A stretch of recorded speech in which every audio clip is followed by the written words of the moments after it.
سلام دعنا هبلنا تخطاتلتي أقسماويان مرخبة حفاش AMN نزي ساعات تسنادو زيناتات إنه فلما غندي ندبتاتينا كوليج حرشان هافت تفترون يونيفرسيتي مقالة أب كلماوي لوط زرهبة علم لخا وعلا كسالة مخانو قليتو سراويت مكلخال إثيوبيا أب لعلواي تألم تتابع دقبراي ننباراي منسي بقفعي قتلهم بحيل سلطان بريزيدنتنت زشوم قجلة ناي بيت مخر وكلنا يبلو نيلو عيت أمانيل علمايو بزرزر نريو زعبانا أيو أمريكا أب مونغو إثيوبيان إيرتران زمعبلو زلو قنطتات نمهدا الناصرحت كمزلا تفليتو نايزيو من كالوتن زرزر كسعبيو سناي مكتتال كوليج حرشان هافت تفترون يونيفرسيتي مقالة أب كلماوي لوط زرهبة علم لخا وعلا كسالة مخانو قليتو كوليج حرشان هافت تفترون يونيفرسيتي مقالة إنستيتوت كلمان حبرة سبن ICS زتدالو عبي علم لخا ساينساوي وعلا كاب شدشتا كساب شوعت قنبت كلتشن عسرت شمونتنا متمرت كمز السالت قليتو دين كوليج حرشان هافت تفترون يونيفرسيتي مقالة بروفيسور قرماي قبرسامي أولن دايركتور إنستيتوت كلمان حبرة سبن دكتور تعقستي أرأيان نتي متحببار نزلاغي متاي موهاد عقابة بزحنة هيوت إيكو توريزمن متوار كلمان زدهاب علم لخاوي وعلا كمز السالت قليتهم ات وعلا كاب ملا علم زمزو ساينتيست تمرامرتن كيلاتاتن كساتفو تطبيتي قبر يونيفرسيتي مقالة أبور حميازيا كلتشن عسرت شمونتنا متمرت AI نزلو ربحا زدهسس ببركة أفريكا زتدالو مدرخ مسلاتو زذكريو محبرة سباوي الراديو 96.4 ات يونيفرسيتي كم زملاختو مواطو تግራይ ሕጋዊ መንግስቲ ንክህሉ ብምግባር ኢሎም ኣይተ ሃፍቱ ኪሮስ ኣይተ ሃፍቱ ነዘዝበሉ ምስ ጋዜጣ ፕላስ ኣብ ዝገበርዎ ጻንሒት መዋጾ ትግራይ ኩሉ ብዘሳተፈ ይህን ኣኻላይ መረፃ ንክህሉ ብምግባር እቲ ህዝቢ ዝመረፆ ሕጋዊ መንግስቲ ንክህሉ ብምግባር ከም ዝኾነ ምክትል ፕሬዝደንት ውድብ ዲሞክራሲያዊ ስምረት ትግራይ ስምረት ኣይተ ሃፍቱ ኪሮስ ገሊፆም ከም መብርሂ ኣይተ ሃፍቱ ንኩሎም ውድባት ፖለቲካ ሲቪክ ማሕበራት ምሁራትን ጸለውቲ ሰባትን በሐፈሻ ትግራይ ይምልከተን እዩ ዝብል ኩሉ ትግራዋይ ዘሳተፈ ነፃ ዝኾነ ኣካል ብምጥያሽን ብምዘታይን ናብ ቀጻለ ስርዓት መረፃ ምእታው ቀዳማይ መማረፂ መዋጽኦ ትግራይ እዩ ክብሉ ሓቢሮም ፖለቲካ ትግራይ ካብ እዋን ናብ እዋን ብጣዕሚ ናብ ዝሓመቐን ዝኸፍአን ይኸይደሎ ዝበሉ ኣይተሃፍቱ እዚ ከዓ ብፍላይ ንትግራይ ከም ህዝብን ከምኡውን ከም ሃገርን እውን ዓብይ ጉድኣት የስዕብ ከም ዘሎ ተዛሪቦም ዝተረጋግዐ ሃገር ከይህልወና ኣብ ልምዓት ኣብ ዲሞክራሲን ሰናይ ምምሕዳርን ብግቦ ከይንሳተፍን ይገብረና ኣሎ ዝበሉ ኣይተሃፍቱ እዚ ድማ ልምዓት ዘይረኣየላ መንሰይ ዝስደደላ ብሓፈሻ ትግራይ ዳርጋ ኣብ መሬት ኣለው ዝበሃሉ ሕማቃትን ጉድኣታትን ዝረኣዩላ ኮይና ከም ዘላ ኣልዒሎም በቲ ሕዚ ኣብ ትግራይ ዝረአ ዘሎ ሕማቅ ዝቕፅል እንተኮይኑ ተጋሩ ተበታቲኖም ዝረኣዩሉ ግዜ ርሑቕ እዩ ኢለ ኣይሓስብን ብምባል ኣብ ትግራይ ዘሎ ስጋት ህልውና ሓደጋ ኣብ ዝኸፍአ ብርኪ ከም ዘለውን ኣመላኺቶም እዚ ስጋት ብተግባር ይረኣይ ከም ዘሎ መናሰይ ሰብ ሃፍተን ሚድያታትን ካብ ትግራይ ተስፋ ቆሪጾም ይወጹን ይብተኑን ኣለዉ መናሰይን ሰብ ሃፍተን ዘይብላ ትግራይ ድማ እንታይ ክትከውን ከም እትኽእል ግልጽ ኢሎም ናይ ዝኹሉ ምኽንያት ድማ ትግራይ ናይ ኩሉ ትግራዋይ ክትከውን ስለ ዘይከኣለት እዩ ዝበሉ ኣይተሃፍቱ ንትግራይ ከም ውልቀ ንብረቱ ዝርኢን ከም ድሌቱ ዝገብራን ጉጅለ ሕወሓት ብምህላው እዩ ክብሉ እውን ወቒሶም ስለዚ ኩለን ትካላት ትግራይ ካብ ዝኾነ ውድባዊ ፖለቲካ ነፃ ክኾና ከም ዘለወን ብምሕባር ንኣብነት ሰራዊት ናይ ሓደ ውድብ ዘይኮነስ ናይ መንግስትን ህዝብን ክኸውን ክግበር ኣለዎ ኢሎም ብተወሳኺ ኣብ ኩሉ ከባቢታት ትግራይ ከባቢያዊ ምምሕዳር ክጠናኸር ኣለዎ ብምባል ህዝቢ ብመረፃ መራሕቱ ክመርፀሉ ዝኽእል ከባቢያዊ ምምሕዳር ክጠናኸር ይግባእ ኢሎም መንግስቲ ፌደራል እውን ነዚ መዋፅኦ ትግራይ ኣብ ምዕራይ ናይ ባዕሉ ሓገዝ ክገብር ከም ዝግባእ ኣይተ ሃፍቱ መልእኽቶም ኣሕሊፎም ሰራዊት ምክልኻል ኢትዮጵያ ኣብ ላዕላይ ጸለምቲ ጣብያ ደገብራይ ንነባራይ መንእሰይ ብግፍዒ ቀቲሎም ሰራዊት ምክልኻል ኢትዮጵያ ኣብ ላዕላይ ጸለምቲ ጣብያ ደገብራይ ንሓደ ሰገን ቆልዓ ተጋዳላይ ሓውካ ኣርእየና ብምባል ብግፍዒ ቀቲሎሞ ከም ዝኸዱ ተፈሊጡ ምኽንያት እቲ መቕተልቲ ኣብቲ ከባቢ ይንቀሳቐሱ ዝነበሩ ኣባላት ሰራዊት ምክልኻል ተጋዳላይ ሓወለካ ብምባል ክቐትልዎ ምኻሎም ንኣክሱማውያን መራኸቢ ሓፋሽ ሓበሬታ ዝሃቡ ነበርቲ ገሊጾም ኩነታት ተፈጻመን እቲ መርሸንት ዝተፈጸመሉ እዋንን እንትገልጹ ድማ 29 ሚያዝያ 2018 ዓ.ም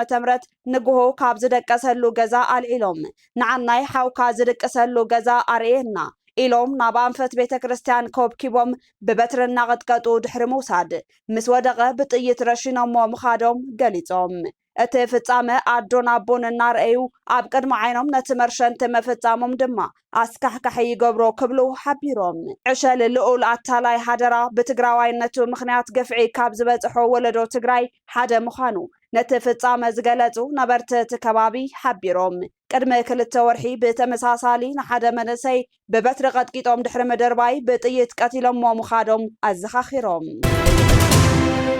ኣሜሪካ ኣብ ሞንጎ ኢትዮጵያን ኤርትራን ዝምዕብሎ ዘለው ጎንፅታት ንምህዳእ እናሰርሐት ከም ዘላ ተፈሊጡ ሚኒስተር ጉዳያት ወፃኢ ኣሜሪካ ማርኮ ሩቢዮን ንሚኒስተር ጉዳያት ወፃኢ ኢትዮጵያን ኤርትራን ኣብ ኣሜሪካ ዘተካይዶ ትልሚ ከም ዘለዎ ንምፍላጥ ተኻይሉ ማርኮ ሩቢዮ ንሚኒስተር ጉዳያት ወፃኢ ኤርትራ ዑስማን ሳልሕን ሚኒስትሪ ጉዳያት ወፃኢ ዶክተር ጌዲዮን ጢሞቴዎስን ኣብ ምህዳእ ጎንፅታት ዝጥምት ርክባት ኣብ ኣሜሪካ ከም ዘካይዱ ተፈሊጡ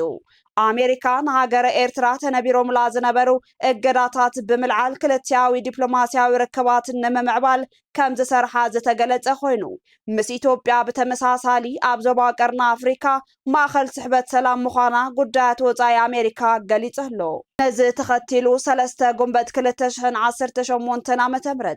ኣሜሪካ ኢትዮጵያ ኣብ ምቁራጽ ተጻቦታት ክትወስድ ኣዚዛ ሚኒስተር ጉዳያት ወፃኢ ኣሜሪካ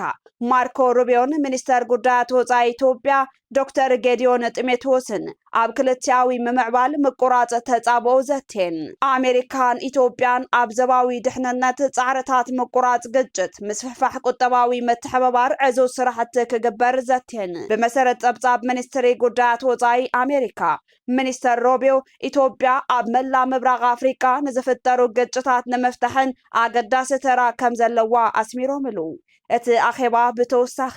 ኣብ ምሕዝነት ጸጥታ ኣሜሪካን ኢትዮጵያን ከምኡውን ሚኒስትሪ ጉዳያት ወፃኢ ኣብ መንጎ ክልቴን ሃገራት ንግዳዊ ዕድላት ንምስጓም ዝወስዱ ኣገደስቲ ስጉምትታት ኣልዒሎም ተዛትዮም ሩቢዮ ድሕሪ እቲ ኣኼባ ኣብ ኤክስ ገጾም ኣብ ዝጸሓፍዎ ሓበሬታ ጸጥታዊ ሽርክነትና ምስፋሕ ኣብ መንጎ ክልቴን ሃገራትና ዘሎ ንግዳዊ ዕድላት ንምዕባይን ከም ዝተዘራረቡ ገሊጾም ከም ጸብጻብ ኣዲስ ስታንዳርድ ኣብ መወዳእታ ብሓይሊ ስልጣን ፕሬዝደንትነት ዝሾመ ጉጅለ ናይ ቤት ምክሪ ውክልና የብሉን ኢሉ ኣይተ ኣማኑኤል ኣለማየሁ ተጋዳላይ ኣማኑኤል ኣለማየሁ ምስ ብራኸ ሚድያ ኣብ ዝገበሮ ጻንሒት ኣብ ትግራይ ዘሎ ባህጊ ስልጣን ብዓይኒ ፖለቲካ ዝረአ ይኮነን ቅጥዑ ዘይፍለጥ ሕምስምስ እዩ ምስ በለ እቲ ብሓሳባዊ ከይዲ ቤት ምክሪ ፕሬዝደንት ሸይሙ ዘሎ ጉጅለ ናይ ቤት ምክሪ ውክልና ዘይብሉ ኣብ ትሕቲ ወረርቲ ዘሎ ህዝቢ ዝወከሎ ኣብ ዘይብሉ ብፖለቲካዊ ጉዳያት ምክንያት ካብ ትግራይ ዝወጹ ኣባላት እቲ ቤት ምክሪ ኣብ ዘይብሉ ኮይኑ ዝተኻየደ ጉጅላዊ ውሳነ እዩ ክብል ይገልጾ ብፓርላማ ዝተወከል ባይ ዘ ወይ ኮረም ምሉኡን ርግጸኛ ኮነን ካሊ ግደፎ 4% ሊ30 ናይ ትግራይ መሬት ሲ ኣብ ትሕቲ ጸላኢ ዘሎ ኢልና ኣለና كوسو نايت هزب توكلت نايت خاب نسو توكلت ما تيام ديم هذا بل كلا يجن بصور شفت وممكن يفت برلمان شفت اللي جميرو حوحات شفت أون الله هذي ميكسدن بارال ناي مرزع مثرية تكملو مسعوجة بحريقن تم 3 شو مونتن including كده أنا عمنا بنعيان عطويات وفريتا وفروتا ومبريان يستحزن حزوتات وعيلي عتيمبر بمنم تعمر لوجيكال بسخنا من قد يفلتون كونستيتي وني ولا من تمز بلنا يوم حز دخل كاريلي مثلك انا غركا ناي ترانسبارنسي صقمون اني هو خالي خيت غمغمو خبل كاريلي خيت غمغمو زي تخكل نيرو زي تخكل يكونن كيتولو ناي ترانسبارنسي صقمون اني اتندانس ونه يقرون كالاي دماتهم بتعمو بزحتو لهم قليل زي بحال بقى مس منغست زين سرحني لهم كود سبا رحريهم زخدونيم قليل زي بحال قطر زلهم كاو زيو نخري في خوف زلون الله حزن تاخذ لك هذا مسلكا ولا عن سؤال تراجم يو نولمو نمرت عتاتيو تنبل نتنا مرت عتينا عتيو نول زلنا خرمون زملا يكون